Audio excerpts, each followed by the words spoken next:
Teman-teman semuanya, malam ini kita sharing tentang diam.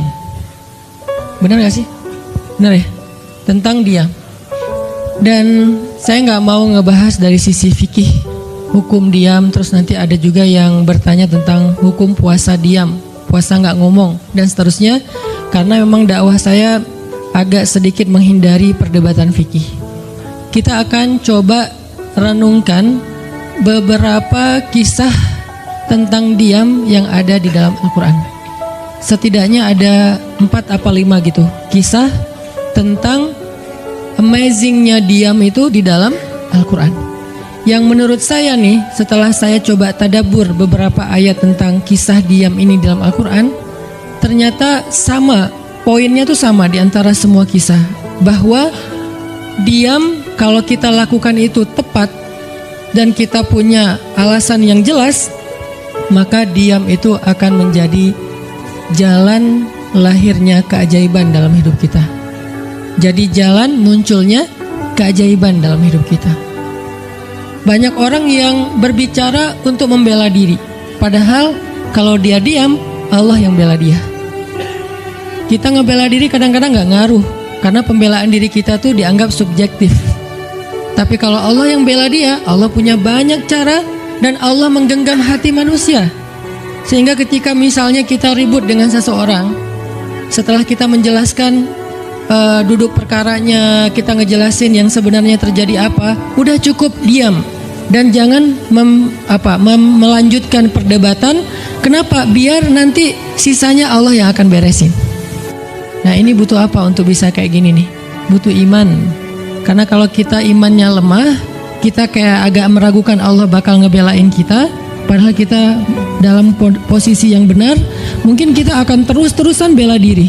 Kita akan tulis panjang sampai di scroll, kita akan narasi dengan kata-kata, kita akan berdebat, kita akan kerahkan semua teman-teman yang bisa ngebelain kita. Kita akan cari semua argumen, kita akan cari semua kesalahan dia, dibalikin. Semua cara ini adalah cara orang untuk membela diri dengan cara berucap. Ternyata di Al-Quran Allah pernah menceritakan kepada kita cara membela diri dengan diam. Bahkan kadang-kadang ketika kita membela diri dengan berucap, justru Allah menjauhkan dirinya dari kita. Allah pergi. Kenapa Allah pergi dari kita, berpaling dari kita? Karena saat kita membela diri dengan berucap, dengan ngomong, dengan broadcast, dengan komen, dengan bikin caption dan seterusnya, kadang-kadang di dalam kata-kata kita itu ada hal yang justru gak benar, ada yang bohong, terpaksa gitu. Akhirnya gara-gara pengen bela diri kita jadi bohong, gara-gara pengen bela diri kita jadi cari-cari kesalahan orang lain, gara-gara pengen bela diri kita jadi buka aib, gara-gara pengen bela diri kita jadi melebih-lebihkan sesuatu yang harusnya gak kayak gitu. Artinya justru karena kita berucap, karena kita ngomong, malah jadi salah. Akhirnya orang gak respect, Allah lebih gak respect lagi. Sehingga malam ini kita pengen belajar tentang gimana cara menjemput keajaiban ketika kita punya masalah dengan seseorang lewat diam. Mungkin teman-teman sering mendengar hadis yang disampaikan oleh para penceramah, para ustadz. Hanya mungkin malam ini kita akan lebih banyak ngambil contoh. Karena saya pikir narasi-narasi ideal berupa ayat dan hadis udah banyak yang menyampaikan. Tapi membawanya dalam contoh konkret daily kehidupan kita itu mungkin gak semua orang aware. Karena emang kehidupan orang beda-beda. Apalagi misalnya seorang ustadz yang mungkin jarang main sosmed. Dia gak tahu masalah di sosmed itu apa. Seolah-olah sosmed itu bukan realitas hidup. Padahal kita tahu anak muda Indonesia main sosmed sehari gak kurang dari 6 jam. Berarti ada 6 jam realitas kehidupan kita yang jarang dibahas dan dibimbing dengan bimbingan agama Allah, Al-Quran dan hadis. Kenapa? Karena realitas ini kurang difahami oleh sebagian guru-guru, oleh sebagian ulama yang mereka emang agak gak terlalu akrab dengan sosmed. Mereka gak akrab dengan yang namanya Instagram, YouTube, Twitter, Line apalagi. Karena Line ini anak mudanya mungkin ABG banget kan. Jadi agak-agak kurang akrab. Kalaupun mereka pakai itu hanya karena soleh banget kali ya. Karena soleh banget jadi mereka pakainya sebatas sekedar share ceramah doang. Jadi gak main. bukan pemain sosmed lah, sekedar menggunakan sosmed sebagai media panggung ceramah. Udah share, itu juga kadang-kadang yang nge-share-nya admin, jadi nggak ngulik gimana cara tuh kurang ngulik. Padahal realitas sosmed itu udah jadi realitas daily kehidupan kita. 6 jam kita ada di sosmed, dan 6 jam itu tetap waktu yang akan dihisap oleh Allah. Bukankah selain harta, selain tenaga, selain amal, waktu juga akan dihisap? Maka waktu kita 6 jam itu apakah tidak ada hubungannya dengan agama? Ada banget. Sehingga saya mencoba untuk semampu saya bareng dengan kita semuanya belajar. Bisa nggak ya kita jadi smart netizen? Atau dalam kehidupan sehari-hari bisa jadi smart citizen dengan sikap diam. Gimana sikap diam citizen, smart citizennya? Lagi di jalan, ketika orang lain mungkin bikin kita bete, bikin kita emosi, bisa nggak kita diam? Di rumah ketika kita berselisih dengan pasangan, bisa nggak kita diam? Di kos-kosan ketika kita digedor-gedor terus minta uang kos-kosan sama bu kos, bisa nggak kita? Salah. Itu mah ngumpet ya? Salah contohnya. Ya gitulah pokoknya. Jadi kita akan coba bahas diam ini dari angle daily kehidupan kita, karena saya lebih suka kayak gitu biar langsung praktis bisa dipakai. Memang hadis-hadisnya banyak. Salah satu yang paling terkenal, man kana yu'minu billahi wal yawmil akhir falyakul khairan aw liyasmut. Cuman contohnya doang yang beda-beda. Narasinya sama, kontennya sama. Cuman contohnya beda tergantung angle seorang ustadz dan wawasan kehidupan yang dia jalanin. Dia hidupnya sebagai apa? Kalau hidupnya sebagai seorang ustadz yang ada di dalam masjid, mungkin ya contoh-contohnya adalah tentang di dalam masjid, tentang bergaul sesama ustadz, dengan aktivis, manggilnya akhi ukhti. Tapi kalau dia kehidupannya main, berarti dia akan ngambil contoh tentang main. Gimana kita biar tetap bisa soleh walaupun kita lagi main, dan seterusnya.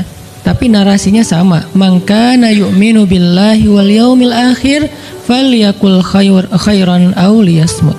Atau nanti cerita yang lain kata Nabi, yang paling banyak memasukkan orang ke dalam api neraka 2. 1 lisannya, 2 kemaluannya. Ini 2 hal yang paling sering menyebabkan orang masuk neraka. Kalau kemaluannya kita tahu artinya dia hawa nafsu, syahwat.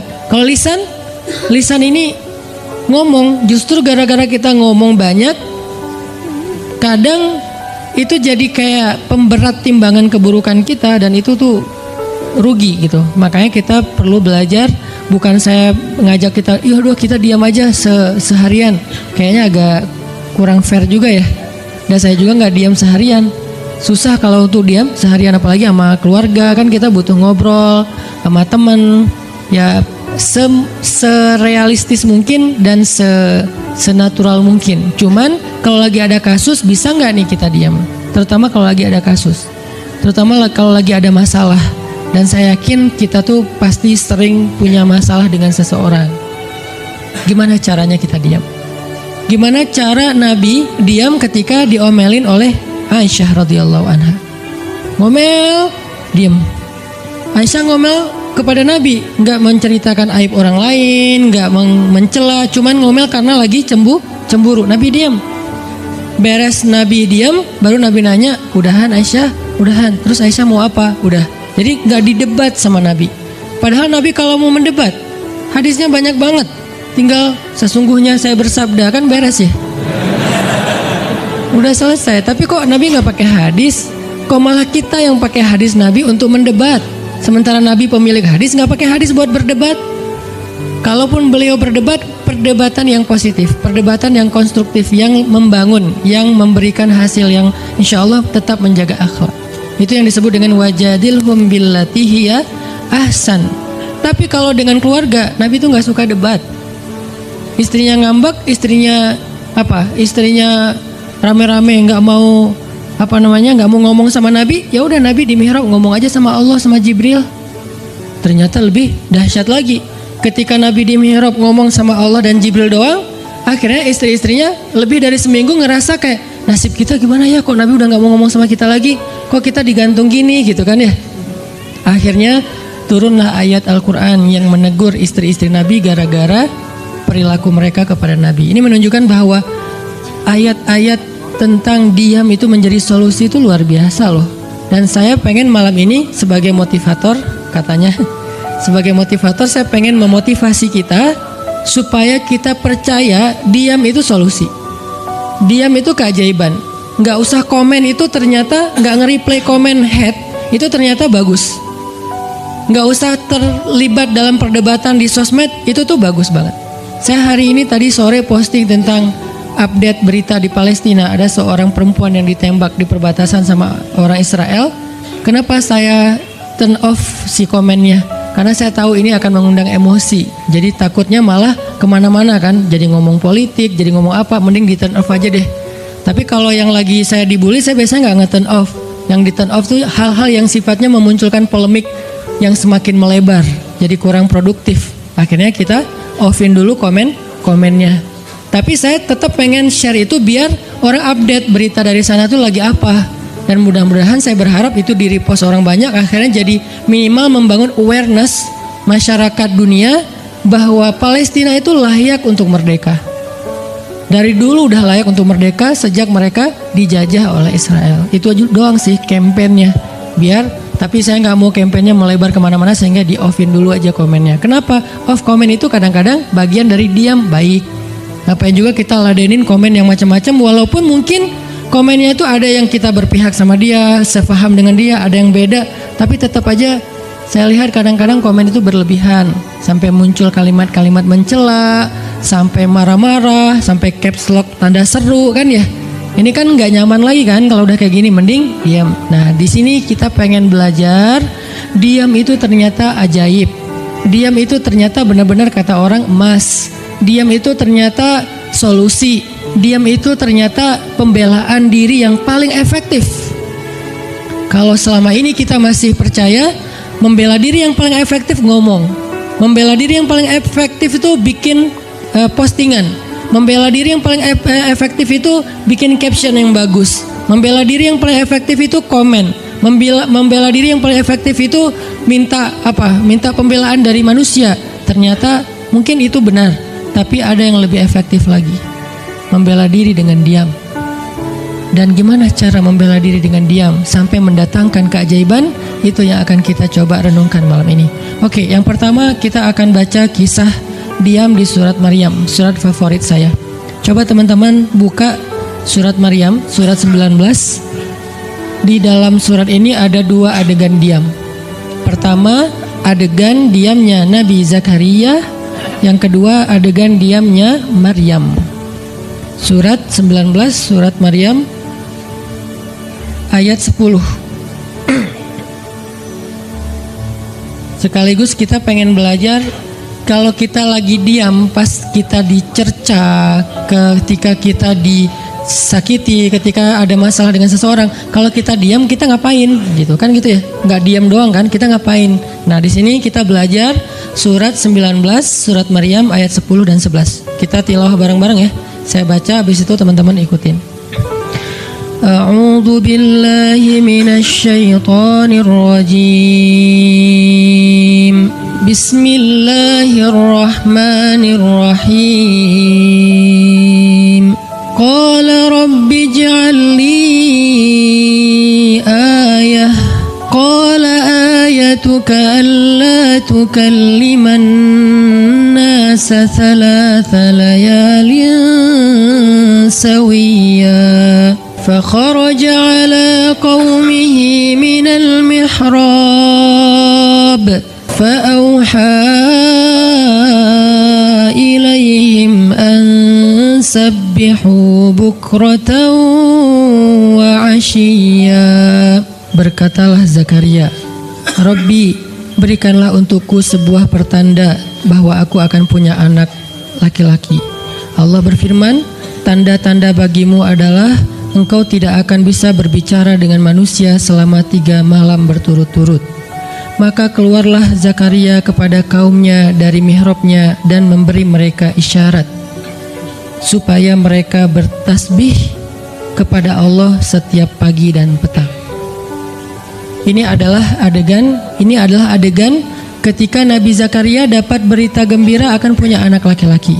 Karena Nabi Zakaria berdoa minta anak laki-laki dari sejak nikah sampai usia 80 tahun. Kurang lebih sekitar 50 tahun berdoa.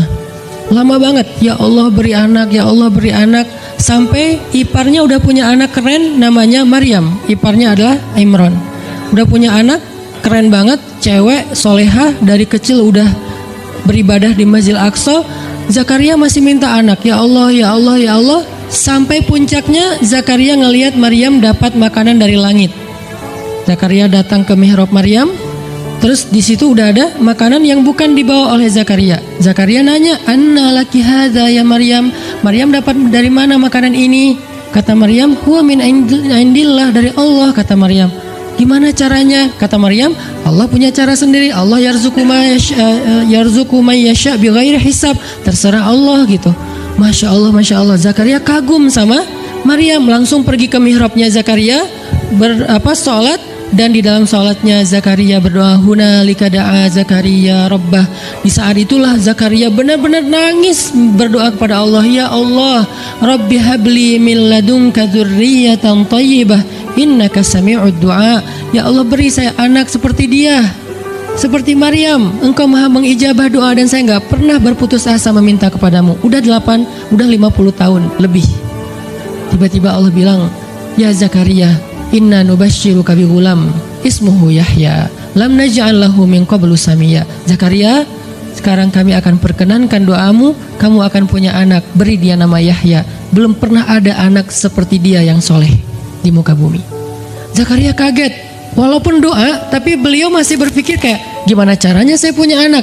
Ini kayak tarik-tarikan antara logika manusia dengan iman. Imannya percaya Allah Maha Kuasa, tapi logikanya gimana caranya? Istri saya sudah tua, saya juga udah tua.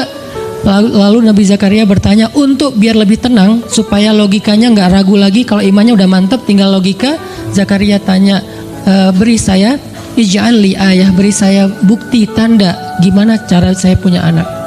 Kata Allah, tandanya alla tukalliman nas salasa layalin sawiya. Kamu tiba-tiba nggak bisa ngomong. Kamu sehat, kamu nggak punya masalah, tapi kamu nggak bisa ngomong. Mau ngomong tuh nggak bisa. Kamu bisa tilawah, kamu bisa zikir, tapi kamu nggak bisa ngomong. Bisa subhanallah, subhanallah, subhanallah. Bisa alhamdulillahi rabbil alamin. Nggak bisa. Jadi baca Quran, kalau ada Quran, tapi dulu kan Taurat ya. Baca Taurat bisa, zikir bisa, hayya ala sholah, kalau azan ada azannya bisa. Pokoknya semua bisa kecuali mau ngomong tuh nggak bisa. Masya Allah ya, luar biasa. Kenapa? Karena Allah pengen Zakaria zikir aja 3 hari. Jangan ngomong dengan manusia walaupun ucapannya baik, kecuali zikir. Jadi kalau mau ngomong dengan manusia, subhanallah, masya Allah, alhamdulillah, bismillah, cuman gitu doang ngomongnya. Nggak bisa, lu mau kemana? Nggak bisa. Insya Allah gitu. Jadi cuman bisa zikir. Saking Allah pengen Zakaria menghabiskan 3 hari sebelum Allah tunjukkan keajaiban hanya dengan berzikir. Apa poinnya di sini? Kalau kita pengen ada keajaiban dalam diam, maka isilah diam kita dengan zikrullah.